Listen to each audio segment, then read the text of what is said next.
시청자 여러분 안녕하십니까? 지방자치의 생생한 소식을 전하는 KLN 뉴스입니다. 첫 소식입니다. 전라북도 김제시의 김제과선교가 노후화가 심각해 시민들이 불안에 떨고 있습니다. 시민들이 힘을 모아 재가설 비용 국비 지원의 문제가 해결되는 듯 했지만 중앙부처의 이견 차이로 4년 동안 협의가 이루어지지 못하고 있는데요. 기획재정부는 예산 부족의 문제로 재가설이 불가능하다는 입장만 내보이는 상태입니다. 김성균 기자의 보도입니다. 전북 김제시에 위치한 김제과선교 재가설 문제를 둘러싸고 중앙부처의 미온적인 늑장 대응에 주민들의 불만의 목소리가 높습니다. 김제 시내와 금산사 사이에 위치한 김제과선교는 1985년에 준공된 이후 30년 동안 김제시에서 보수 작업을 진행했지만 2011년 이후 있어진 안전성 점검에서 2등급인 재난위험시설로 지정돼 언제 무너질지 모르는 매우 위험한 상황에 놓여 있습니다.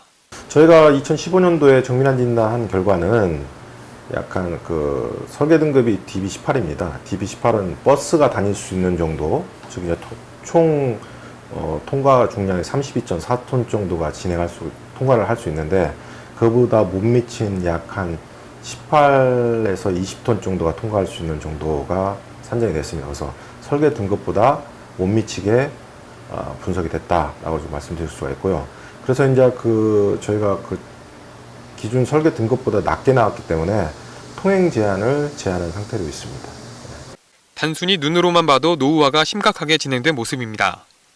이렇게 노후화된 모습에 시민들도 불안감을 감추지 못하고 있습니다.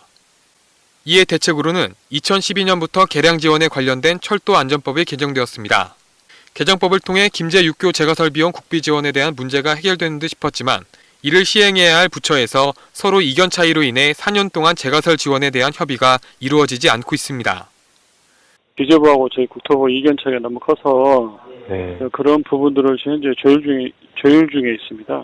아니 제가 여기 이제 온 지가 얼마 안 돼가지고요. 정확하게 말씀을 못 드리겠는데요. 국토부 협의 중이라는 것만 말씀드릴게요. 국토교통부 입장은 재정 자립도에 맞춰 최대 75%까지 지원한다는 입장을 주장하고 있지만 이에 맞서 기획재정부 입장에선 재정 자립도에 따른 차등 지원은 유지하되 최대 50%까지만 지원을 하겠다는 의견을 내놓고 있습니다. 재정 자립도가 낮은 김제시 입장에선 기획재정부의 50% 지원으론 재가설이 불가능하다는 입장입니다. 이렇게 재가설이 필요한 상황인데도 중앙부처는 협의 중이라는 말뿐 변명하기에 급급한 모습입니다. 시민들의 안전을 위협받고 있는 가운데 정부의 적극적인 대책이 필요한 상황입니다. KLN 김승균입니다. 전라북도와 더불어민주당이 지난 9일 전남도청 회의실에서 예산정책협의회를 열었습니다. 군산조선소 구조조정 문제와 새만금 내부간선도로 건설 등 최근 지역 주요 현안에 대해 논의했습니다. 홍윤 기자의 보도입니다. 전라북도와 더불어민주당은 9일 도청 회의실에서 예산정책협의회를 열어 최근 지역 주요 현안으로 떠오른 군산조선소 구조조정 문제 등 주요 현안에 대해 함께 논의했습니다. 송하진 도지사를 비롯한 간부 공무원들이 참석한 가운데 더불어민주당에서는 우상호 원내대표와 박영선 참좋은 지방정부위원장, 김현미 예산결산특별위원장 등이 협의회에 참석했습니다. 협의회에서 도는 새만금 내부간선도로 건설, 지덕권 산림 치유원, 탄소 클러스터 조성 등 국가예산 중점 확보 사업에 대해 설명하고 선제적 대응 전략과 지역 현안 해결 방안을 논의했습니다.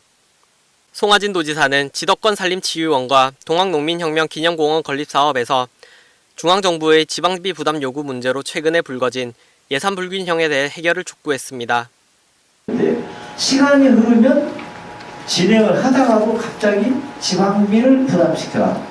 물론 이제 국가예산 전략하기 위해서 그렇게 하겠지만 이미 이루어진 지역과는 너무나 균형이 안 맞다는 얘기죠. 그래서 이외에도 현대중공업 군산조선소 구조조정 대응을 위해 계획조선 조기 발주 물량 확대와 물량이 군산조선소에 다수 배정될 수 있도록 하는 지원과 새만금에서 2023 세계 잼버리 대회를 개최할 수 있도록 정부 차원의 지원을 요청하기도 했습니다. 이에 우상호 원내대표는 전북의 예산을 직접 챙기겠다고 나섰습니다. 전라북도 예산을 광주 전남 예산과 연동시키지 않겠습니다. 별도로 챙기겠습니다. 이것은 제가 약속드리겠습니다. 최근 정부에서 신규 사업을 억제하고 기존에 진행되던 사업도 전면 재검토하는 상황에서 이번 협의회를 통해 안정적인 국비 확보가 가능할지 귀추가 주목되고 있습니다.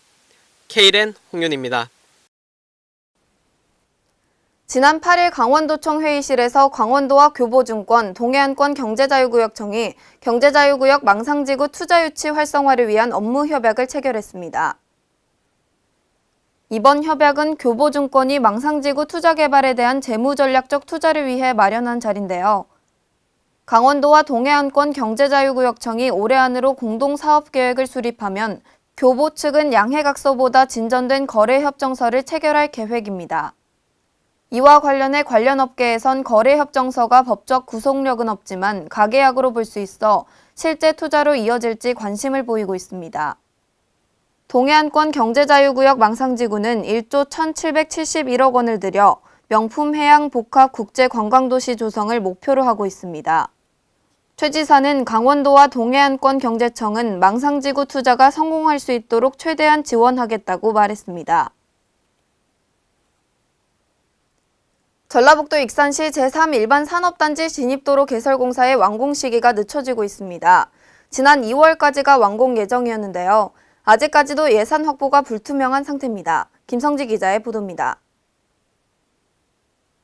전라북도 익산시의 제3일반산업단지 진입도로 개설공사가 예산 확보에 막혀 차질을 빚고 있습니다.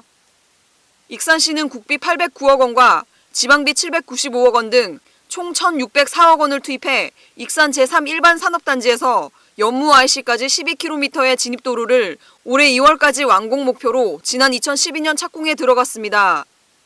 그러나 공사가 진행되던 이 사업은 지난해 사업비를 확보하지 못해 중단된 적이 있습니다.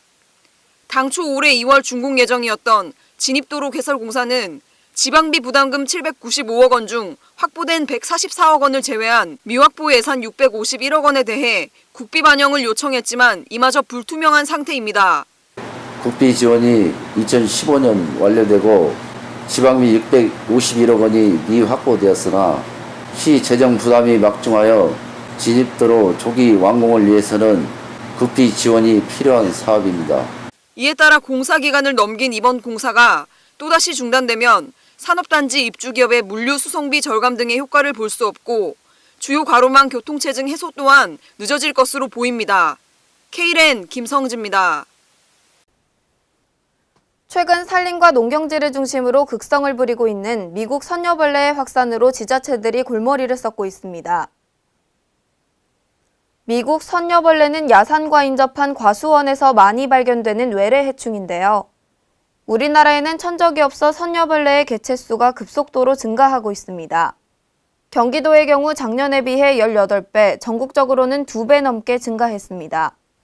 미국 선녀벌레는 왁스물질과 단맛을 내는 액체를 분비해 곰팡이가 잎과 가지, 열매에 달라붙으면서 생육부진과 과실의 상품성을 떨어뜨립니다.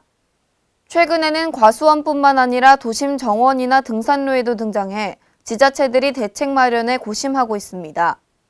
하지만 농가에서는 약을 쳐도 그때뿐이며 아직 피해 집계조차 제대로 되지 않고 있다고 말했습니다. 미국 선녀벌레 유충은 밀랍 재질로 돼 있어 등산로의 식물들이나 방충망 등에 붙어 하얀 가루나 작은 실타래 같이 생긴 흔적을 남겨놓는 것으로 알려져 있습니다. 전라북도 군산시의 운전자들이 포트홀과 요철 등으로 인해 안전에 위협을 받고 있습니다. 포트홀을 피하기 위해 급정거를 하거나 화물차의 경우 충격에 취약해 차량 쏠림 현상 등 자칫 대형 사고로 이어질 수 있어 대책이 시급해 보입니다. 유희관 기자의 보도입니다. 자가 운전자 및 화물차 운전자들이 도로 위의 지뢰밭으로 불리는 포트홀과 요철 및 방지턱으로 인해 안전에 큰 위협을 받고 있습니다.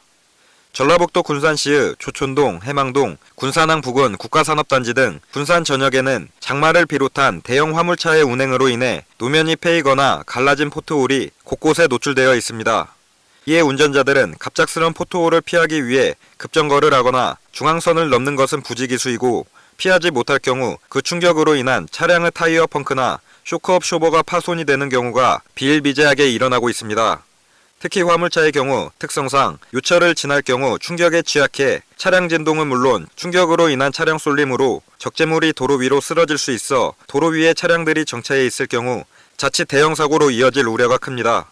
이와 관련해 군산시의 대형 화물차 공업사 관계자는 포트홀과 요철로 인해 하루에도 수차례 화물차가 수리를 받으러 찾아온다고 말합니다. 그러면 이거 스프링 나가고 그래가지고. 스프링이 나간다고요? 이거 스프링 들어가지만 요즘에는 무거워 색전체가 들어오잖아요. 예. 뭐 하나가 60몇만 원씩 뚝뚝 뿌리고 들어와요. 이렇듯 군산 도로에 많은 위험이 도사리고 있는 가운데 도로 보수의 필요성이 강조되고 있지만 일부 도로만 보수가 되어 있을 뿐 아직도 포트홀이 있는 도로는 어렵지 않게 찾아볼 수 있습니다.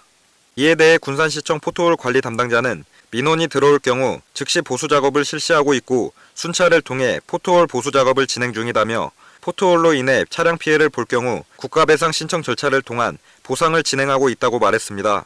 한편 현재 군산시에는 보수 및 재포장을 필요로 하는 도로들이 다수 존재해 운전자들의 안전에 적신호가 들어옴에 따라 군산시의 적극적인 도로 보수 작업이 요구되고 있습니다. KLN 유일광입니다. 이상으로 KLN 뉴스를 마칩니다. 시청해주신 여러분 고맙습니다.